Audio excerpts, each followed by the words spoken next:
I would say that this week, not like the craziest week of all time, but we do have three different absolute titles, which is just insane. So we're going to get into it. As you guys can see, the pull list for this week, December 24th, new comic book day, this Wednesday, day before Christmas. Wonder if my shop's going to be open. I guess I hope it is. It probably will be. But we're looking at Absolute Martian Manhunter number 7 is the first out of 8 comics I'm picking up this week for a total of 38-ish dollars. Absolute Martian Manhunter. Now, this is a return because they've been on a little bit of a hiatus, I think, right? So let me go back. Yeah. So ever since August, dude. So been a bit of a break since the last time we've seen this Absolute Martian Manhunter series. So excited to get back into it.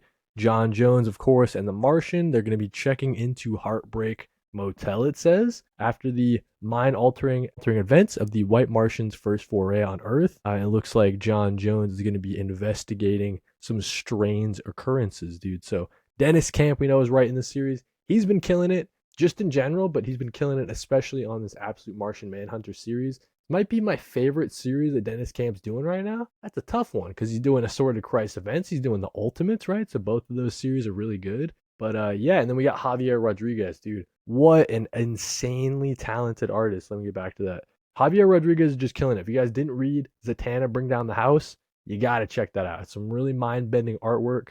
So, really excited about Martian Manhunter returning to this series with issue number 7. This series has some of the best variant covers in comics. It's really cool stuff. So, yeah, loving this one from Werther Dell'Edera, the artist for Something is Killing the Children. We have Dustin Wynn cover here, too. Man, okay, so if you're gonna get some absolute Martian Manhunter variants, you're gonna be eating good, dude. So a lot of cool stuff coming from that series. All right, next up, like I was saying, we got 3 absolute titles. That's only the first one with the Absolute Martian Manhunter number 7. We also have Absolute Superman issue number 14. The Battle of Kansas reaches its catastrophic conclusion. It has all been leading to this, the final battle between Ra's al Ghul for the fate of Smallville and the soul of Superman. So Jason Aaron, we know, is writing this one. Rafa Sandoval, the series artist, the main series artist, coming in hot, dude. The Battle of Smallville reaches its conclusion. The Absolute Superman issue number 14. I'm liking this series a lot, and maybe it's dipped down just a tiny bit, like the slightest bit, but I still think it's the third best Absolute title. It still goes Absolute Wonder Woman, Absolute Martian Manhunter, Absolute Superman. In that order, Absolute Batman, you're nice and solid in the 4th place spot, but I'm loving Absolute Superman. Really cool stuff. The Battle of Kansas, dude. Really excited to see that. We also have Absolute Wonder Woman number 15. This is probably the pick of the week. It's got to be the pick of the week. We have the first ever Absolute team up is finally here. We have Absolute Wonder Woman meeting up with Absolute Batman. Gotta be the pick of the week, dude. So excited about this. It's been real hyped up, man. Looking at the cover, we got the Hayden Sherman artwork. Hayden Sherman's take on Batman, this Absolute Batman, is so sick.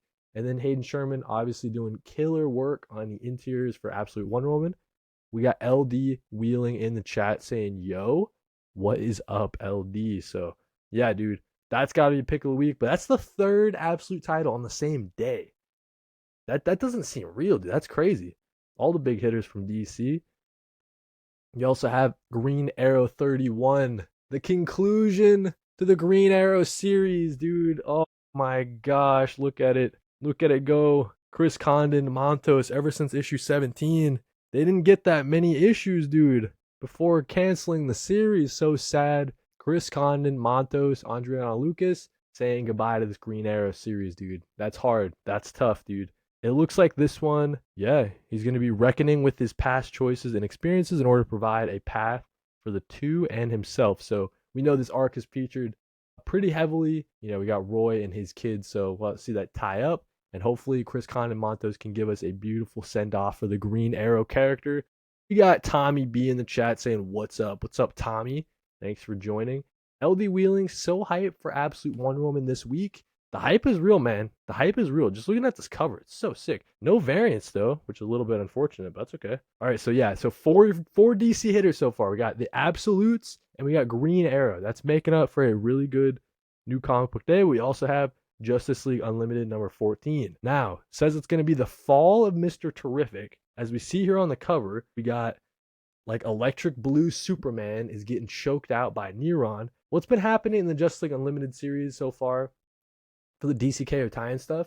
Mr. Terrific has a team of time displaced heroes called the Terrific 10. So he's kind of banding, kind of teaming up that group to go do some missions that no one else in the DC universe is going to be able to do.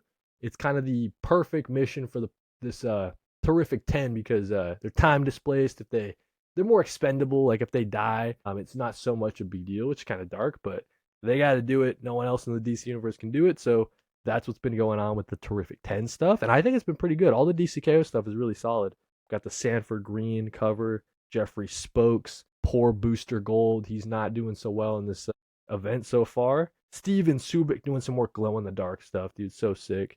But yeah, Justice League Unlimited, very, very cool. We got 3 more issues to talk about. Let's stay in the DC kind of realm because the other DCKO tie-in that I have on my pull is Lex Luthor versus the Demon. Of course, this is Superman issue number 33. So we'll see. This is going to be round number 7.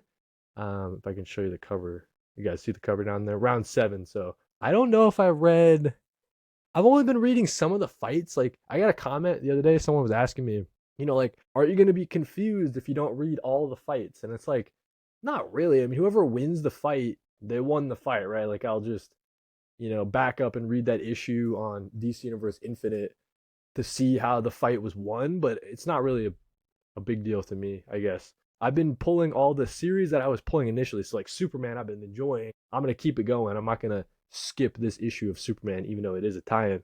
But yeah, the other ones, not so, like, important to me, like the Zatanna, Harley Quinn. Like, not that important to me. But picking up this Superman 33 one, I think all the Lex Luthor stuff was interesting in the last issue, kind of how he prepared for DCKO. I thought that was pretty cool. So we'll see what happens. Superman number 33.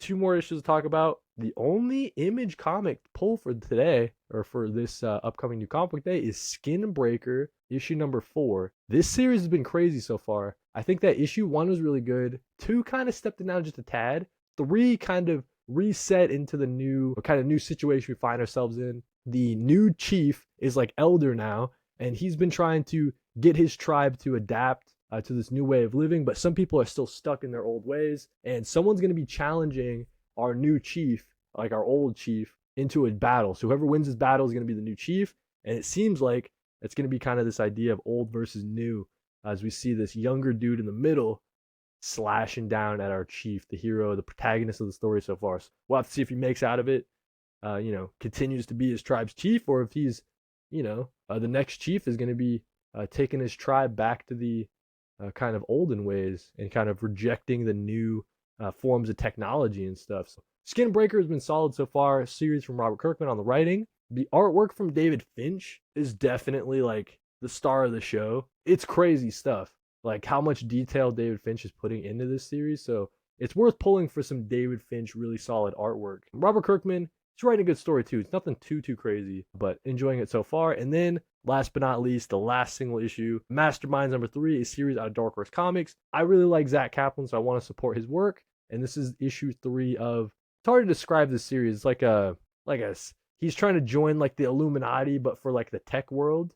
So he wants to be part of that in group that makes all the decisions. And so he's got to do like a scavenger hunt sort of thing to join the group, our main character there. But great stuff from Zach Kaplan. I've been enjoying it so far. That's from Dark Horse Comics. That's what we got, dude. 8 pulls, so not a big new comic book day by any means. December 24th, new comic book day, the day before Christmas. Hopefully everybody's having a happy holidays.